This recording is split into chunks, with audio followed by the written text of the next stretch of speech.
Okay, so we're in the process of bending line. Yeah, I know. It's kind of hilarious, right?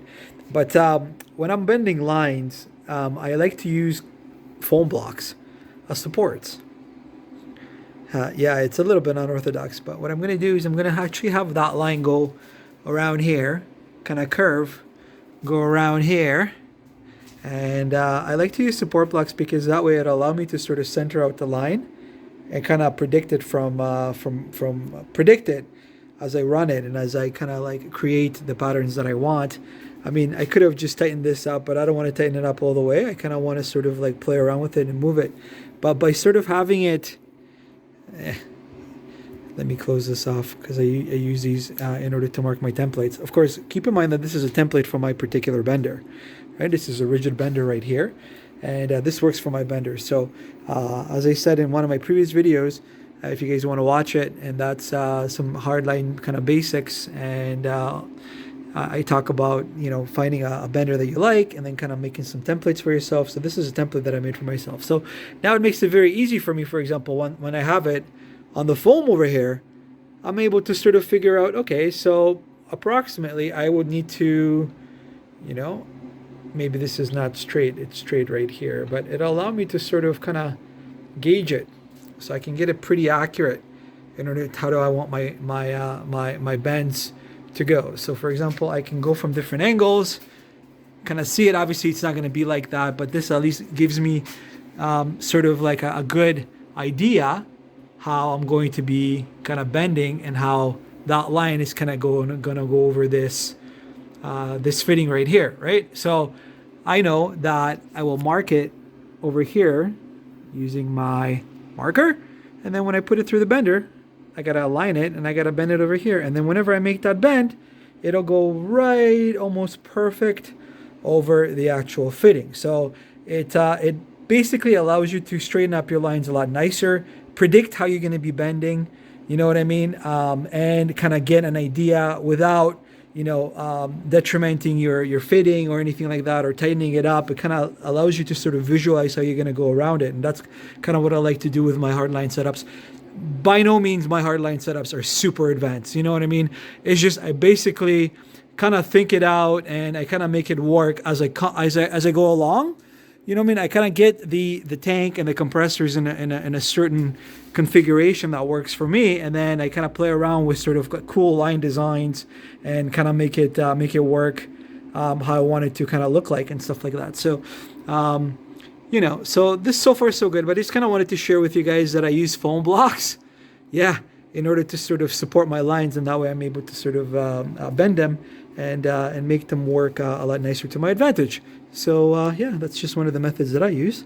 But we're going to continue bending, and I'll show you guys as I progress and how this trunk is going to start looking like. Pardon my French.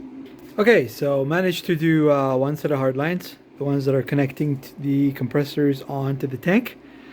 So the compressors are connected, so those are out of the way. Now what I also did is I spray painted basically the mount block, and I mounted it onto the board. So the mount's already ready. I'm going to mount the manifold onto the mount, and then once I mount the manifold, I'm going to start running the lines from the manifold to the individual sides, and also from the manifold supply to the back. So stay tuned, but so far so good. I just wanted to update you guys that what I did is I took the mount, I spray painted the mount black, and we're going to mount the manifold. Okay, so the manifold is mounted on the bracket. It sits pretty cool. I started connecting the manifold up to the supply lines. Well, the compressors are already connected up into the tank, so those are done. Now I started working on the actual manifold supply lines, which are over here, being connected through the water trap. I know it's a little bit convoluted, but it looks kind of cool actually. But what happens is it's going through the water trap, through the back pressure check valve from here. So it's going to supply the air through the water trap. Then it's going to go through the check valve, and it's going to be going into the manifold, and it's going to be supply the individual sides, which is, it's a little bit of a convoluted way, of doing it up, but let's get a little bit creative. It's not a big deal. What I like about that is the actual plunger, though, will always go down because the plunger goes this way. So, which means that the gravity will kind of push the plunger to close. So as it's going to push the air out, that's going to be a little bit of a hard time for it to go through. But the bursting pressure of these Vayre check valves is not too bad. But anyways, what's going to happen is the air that's pressurized in the tank, obviously is gonna go through and burst this through, and then it's going to go in. So, but the beauty is the check valve opens up and goes down. So, by the sheer force of gravity, it'll close down, as opposed to for it to be going the opposite way, where the gravity is kind of forcing it to go and be stuck open. So that's a little bit of a benefit by positioning it this way. And then what happens is it'll go through, it'll get distributed to the individual sides, and then it'll get distributed down through here. So I got to figure out how I'm going to route the hard lines, probably behind the tank somehow, and then just mount them up. Most likely with some kind of clamps, and then they're going to go into a compression fitting that's going to go into a push to connect on the behind the tank. I'll show you guys how I'm going to do it. It's going to be a little bit convoluted of a way of doing it, but at the end of the day, it's going to look pretty cool, I think. So stay tuned as we plumb up more of this stuff. And so far so good. Actually looks pretty good as it is, but we're going to take it a little bit step further and show you guys the final result. All right, we're back, and a couple changes to the setup. I decided to sort of make it a little bit more cleaner. I had these going up above, and they were going to be connected to the water trap, but I decided to run them underneath the tank. So the whole setup is a lot more neater, I think, this way actually, and doesn't protrude over, and it looks kind of odd. And these two are meeting behind here. They're going to mate, and they're going to be connected to the water trap. So what I like to do is I like to push to connect ends, usually at the ends of the hard lines, in order to be able to connect up and for quick and easy removal. So that's what I ended up doing. I ended up using compression fittings that now mate to push to connect fittings, and I'm able to connect everything together. So that's pretty much it. So a little bit of a design change here, and I'm going to put this in the car right now, and we'll fire it all up and check for leaks. Make sure that none of these hard lines, even though they're so pretty, you know, they're actually leaking. So stay tuned. Okay, so the hardline setup is completed. I've connected it up. It's pumping up. We're going to check for leaks in just a minute. Building up pressure. 46.7.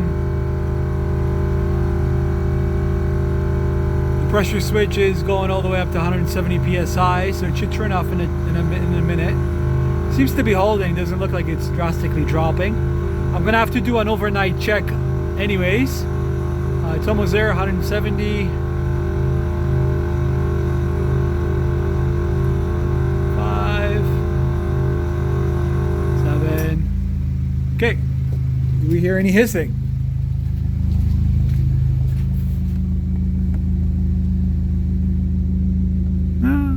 We'll see if it drops overnight.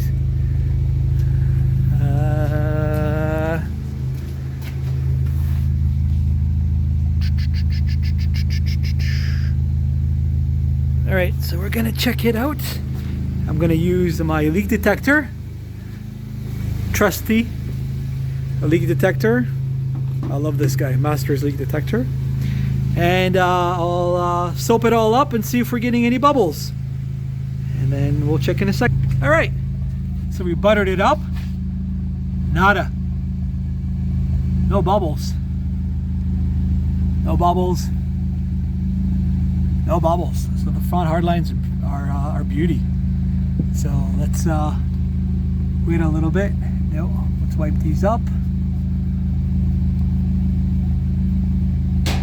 Thank God I did hard lines on this thing, especially with a downpipe and a stage 1 insert, because it's getting a little bit more vibration. So these hard lines are going to stick nice with no issues. So we don't have any leaks here. Now let's double check from the back. Let's get our dauber. Compressors. Nada. Here.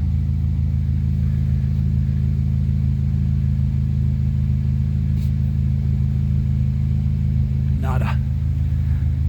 Here. Nada. Here. Nada. So we can wipe these off. Wipe this off. Wipe this off. Wipe this off. Wipe this off. We're good here. So that's cool. Now let's try any leaks through the soft lines. Nada. These won't probably leak because they're all sealed. I know that for a fact. These guys. Any leaks here? No. Any leaks here? No.